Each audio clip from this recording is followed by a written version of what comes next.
আসসালামু আলাইকুম, welcome to my channel মনস কুকিং স্টুডিও। আজ আপনাদের দেখাবো ঘরোয়া উপায়ে কাচ্চি বিরিয়ানি তৈরি। আপনারা এই রেসিপিটি দেখে খুব সহজেই এই চমৎকার কাচ্চি বিরিয়ানি তৈরি করতে পারবেন। আপনাদের এর জন্য কোনো প্রকার ঝামেলা পোহাতে হবে না। ঘরে থাকা মাত্র সামান্য কিছু উপকরণ দিয়ে এটা আপনারা সহজেই তৈরি করতে পারবেন। সেই সাথে থাকবে কিছু রান্নার টিপস, যেটা আপনাদের রান্নায় অনেক বেশি উপকারে আসবে। আমার ভিডিও ভালো লাগলে আমার চ্যানেলটা অবশ্যই সাবস্ক্রাইব করবেন, লাইক কমেন্ট শেয়ার করবেন এবং বাসায় এগুলো তৈরি করে জানাবেন কেমন হয়েছে। আশা করি আপনাদের সবার কাছে এই রেসিপিটি ভালো লাগবে। আপনারা দেখে নিশ্চয়ই বুঝতে পারছেন এটা শুধু দেখতে না, এটা খেতেও দারুণ মজার হয়েছে। তবে যারা ঝাল খেতে পছন্দ করেন না বা কম খান, সেক্ষেত্রে তারা অবশ্যই আমার থেকে কিছু পরিমাণে কম ঝাল দিবেন। আর আমি যেহেতু ঝাল একটু খেতে বেশি পছন্দ করি, তাই আমি একটু ঝাল দেই। আপনারা স্কিপ করলে কোনো সমস্যা হবে না। চলুন চলে যাই মূল রেসিপিতে। এই জন্য আমি প্রথমেই নিয়ে নিয়েছি চাল। আমি এখানে 500 গ্রাম চাল ইউজ করেছি। আমি বাজারে যে খোলা বাসমতি চাল পাওয়া যায় সেই চালই ইউজ করেছি। আপনারা চাইলে প্যাকেটের যে বাসমতি চাল সেগুলোও ব্যবহার করতে পারেন। এবার আমি চালটাকে খুব ভালো করে ধুয়ে নেব। আমি ততক্ষণ পর্যন্ত এটাকে ধোবো যতক্ষণ না পর্যন্ত এটা সাদা পানি বের হয়, কেননা রাইস এবং বিরিয়ানি তৈরি করার ক্ষেত্রে চালের ধোয়াটা অনেক বেশি গুরুত্বপূর্ণ। এটা যদি একদম পরিপূর্ণভাবে ধোয়া না হয় তাহলে কিন্তু এটা ঝরঝরে হবে না। এবার আমি একটি পাত্রে 3 টেবিল চামচ পরিমাণে 3 কাপ পানি নিয়ে সেটাতে 1 টেবিল চামচ সয়াবিন তেল, 3-4টি দারচিনি এবং এলাচ দিয়ে দিয়েছি, পরিমাণ মতো লবণ দিয়েছি। পানিটা যখন ফুটে এসেছে তখন চাল দিয়ে এটাকে ঢাকনা দিয়ে জাস্ট 10 মিনিট কুক করে নিব। এই পর্যায়ে আমি আবার ঢাকনা দিয়ে এটাকে আরও কিছুক্ষণ কুক করব। এটা চালটা ঠিক 80% মতো কুক করবেন, এর বেশি করবেন না, কেননা এটা কিন্তু রাইসের থেকে একটু বেশি মাংসটা যখন সিদ্ধ হবে তখন এটাকে সিদ্ধ করতে হবে। এই জন্য এটা আপনারা 80%-এর মতোই সিদ্ধ করার চেষ্টা করবেন।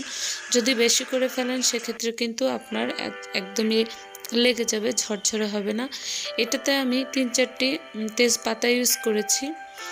এবারে আমার রান্না প্রায় হয়ে এসেছে। আমি এটাকে এবার একটা ছাঁকনিতে নিয়ে এটার যে পানি ছিল সেটা উঠে ঝাড়িয়ে নেব এবং এটাকে ফ্যানের নিচে দিয়ে দেবো যাতে এটা শুকনো হয়ে যায়। এ পর্যায়ে আমি একটি ফ্রাই প্যানে পেঁয়াজের বেরেস্তা তৈরি করে নিব। আমি 1 বাটি পরিমাণে পেঁয়াজ নিয়েছি। এবার এই পেঁয়াজটাকে একদম ফুল পরিমাণে বাদামি কালার করে নেব। আপনারা এটাকে বেশি পরিমাণে গাঢ় করবেন না, যেরকম দেখা যাচ্ছে এরকমই রাখার চেষ্টা করবেন, এতে করে বিরিয়ানিটা দেখতে লুকটা ভালো আসবে। এই পর্যায়ে আমি এটাকে তুলে নেব। আর আমি এখানে কিন্তু বেশি পরিমাণে তেল ইউজ করেছি, কেননা আমি এই তেলটা দিয়েই আমি মাংসটা কুক করব। এই জন্য আমি আর এক্সট্রা তেল নিইনি এবং এখানে একটু বেশি পরিমাণেই তেল ব্যবহার করেছি। আমি এখানে 2 পিস রানের উপরের মাংস এবং বুকের হাড় ব্যবহার করেছি। মোট 6 পিস মাংস দিয়ে আমি আজকে এই বিরিয়ানিটা তৈরি করব। আপনারা আপনাদের পছন্দ মতো নেবেন। আমি এখানে 1 টেবিল চামচের একটু কম হলুদ এবং 1.5 টেবিল চামচ পরিমাণ মরিচ, 1 টেবিল চামচ জিরা এবং 1 টেবিল চামচ পরিমাণে ধনিয়া গুঁড়া, 3-4টি তেজপাতা, 1 টেবিল চামচ পরিমাণে আদা বাটা, রসুন বাটা এবং কয়েকটি দারচিনি দিয়ে দিয়েছি এবং 4 টেবিল চামচ পরিমাণে আমি বিরিয়ানি মশলা দিয়েছি এবং যে আমি পেঁয়াজ বেরেস্তার তেলটা নিয়েছিলাম সেই তেলটা দিয়ে এটাকে খুব ভালো করে মাখিয়ে নেব। আপনারা যদি কেউ মাংসের সাথে টক খেতে পছন্দ করেন সেক্ষেত্রে এখানে টক দই ব্যবহার করতে পারেন, কোনো সমস্যা নেই। বাট আমি ওভারঅল এটাতে একটা টকের ফ্লেভার চাচ্ছি, এই জন্য আমি টক দইটা পরে ব্যবহার করব। এই পর্যায়ে আমি এটাকে খুব ভালো করে মাখিয়ে নিলাম। মাখিয়ে নিয়ে এখন আমি একটি ফ্রাই প্যান বা যেটাতে আমি কুক করব সেটাতে আমি প্যানে এই মাংসটা দিয়ে দেব। আমি কিন্তু পুরোপুরি তেল এটা ম্যারিনেট করার সময় ব্যবহার করিনি। এই যে তেলটা ছিল, এবার বাকি তেলটা আমি এখানে দিয়ে দিচ্ছি। এবারে আমি মশলার পানিটা এখানে দিয়ে মিডিয়াম পরিমাণে পানি দিতে হবে, কেননা এটা সিদ্ধ করতে খুব বেশি পানির প্রয়োজন পড়বে না। এবার আমি পেঁয়াজের বেরেস্তা দিয়ে দিলাম। চালটা কতটা ঝরঝরে হবে সেটা স্ক্রিনে দেখে বুঝতে পারছেন। এবার আমি পুরো চালটা দিয়ে তার উপরে পেঁয়াজের বেরেস্তা দিয়ে দিলাম। পেঁয়াজের বেরেস্তা দিয়ে জাস্ট 2টি কাঁচামরিচ আমি মাঝখান থেকে ফালি করে নিয়েছি, এটাকে আমি দিয়ে দিলাম। দিয়ে এবার উপর দিয়ে আমি টক দই দিয়ে দিয়েছি। আমি আবারও বলছি, টক দই কেউ যদি এখানে খেতে না চান সেক্ষেত্রে মাংসের সাথে ব্যবহার করবেন। এবার এর উপরে আমি আরও একটু পেঁয়াজের বেরেস্তা দিয়ে দিলাম। দিয়ে এবার এটাকে খুব ভালো করে ঢাকনা দিয়ে ঢেকে, এটার কোনো ছিদ্র রাখা যাবে না, ছিদ্রটাতে আমি কাগজ দিয়ে দেব এবং চারপাশে কিছু আটা গুলিয়ে সেটাকে খুব ভালো করে দিয়ে দেব, যাতে করে এর ভেতরটা একদম সিলগালা টাইপ হয়ে যায়, কোনো বাতাস না বের হয়। এবারে এটাকে আমি 15 মিনিট কুক করব। 15 মিনিট পর আমি এরকম একটি চাকু নিয়েছি, সেই চাকু দিয়ে এটাকে খুব ভালো করে ছাড়িয়ে নেব।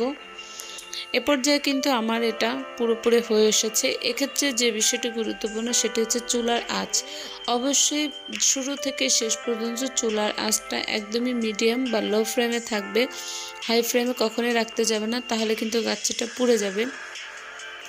এই জন্য আপনাদের খুব ভালো করে এটা খেয়াল রাখতে হবে।